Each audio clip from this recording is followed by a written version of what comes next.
Bonsoir chers élèves, j'espère que vous allez bien.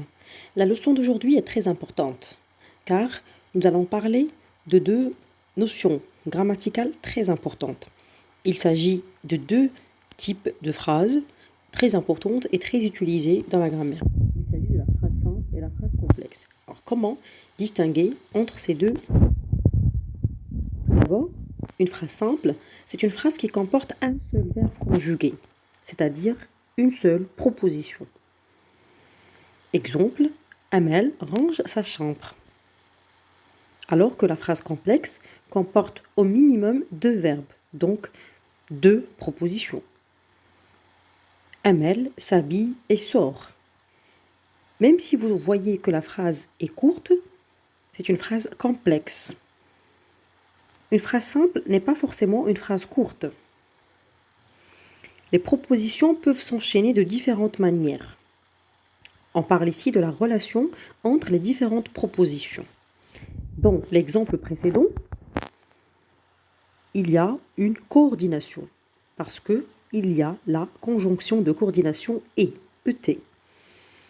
Alors, la première relation ou la première méthode d'enchaînement entre les différentes propositions, c'est ce qu'on appelle la juxtaposition. La juxtaposition, c'est lorsque deux propositions sont séparées entre elles par une virgule, un point-virgule ou deux points. Donc une marque de ponctuation. Exemple, je me meurs, je suis mort, je suis enterré. C'est une citation de Molière, dont l'avare. La juxtaposition donc, les propositions sont juxtaposées, collées l'une à l'autre, mais séparées quand même par un signe de ponctuation. Deuxième méthode ou moyen d'enchaînement entre les différentes propositions, c'est la coordination. Et c'est très simple car on peut le repérer facilement grâce aux conjonctions de coordination mais, ou, et, donc, or, ni et car. Exemple, je pense, donc je suis, la fameuse citation de Descartes. Une fois que vous trouvez l'une de ces conjonctions de coordination entre deux propositions, on dira donc que le rapport établi entre les deux propositions, c'est un rapport de coordination.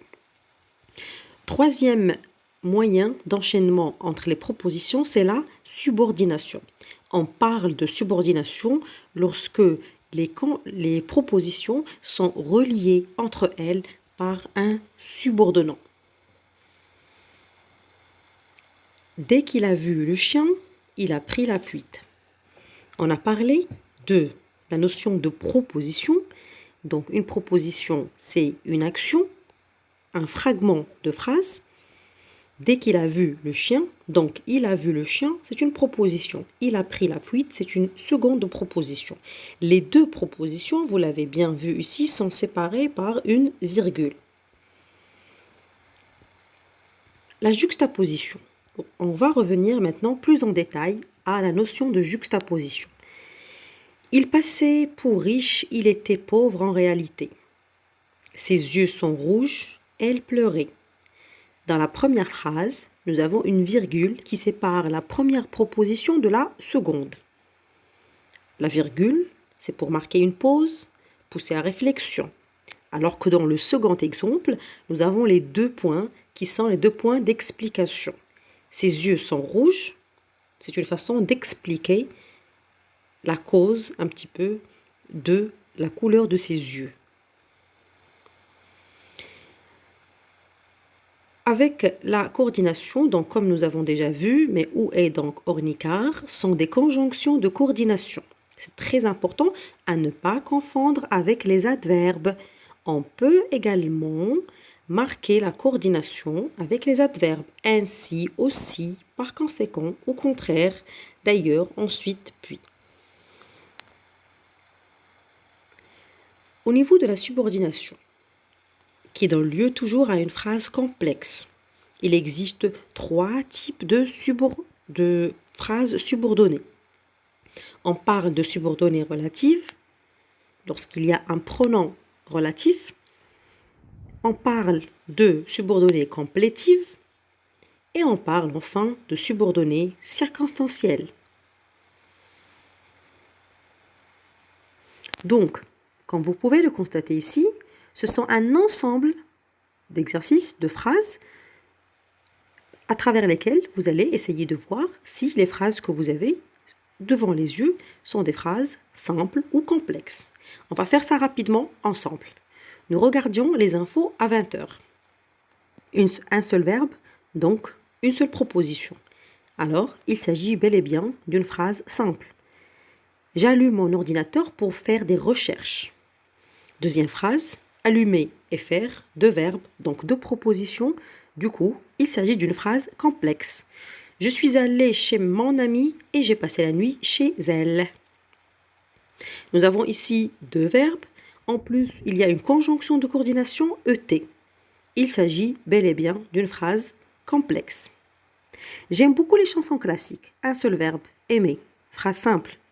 La cloche sonne. Allons-y. Deux verbes. Phrase complexe. Maman prépare le plat que j'aime. Deux verbes, phrase complexe. Karim a acheté un nouveau portable. Un seul verbe, phrase simple. En Irlande, une jolie petite princesse aux cheveux blonds et aux grands yeux bleus s'appelait Adèle.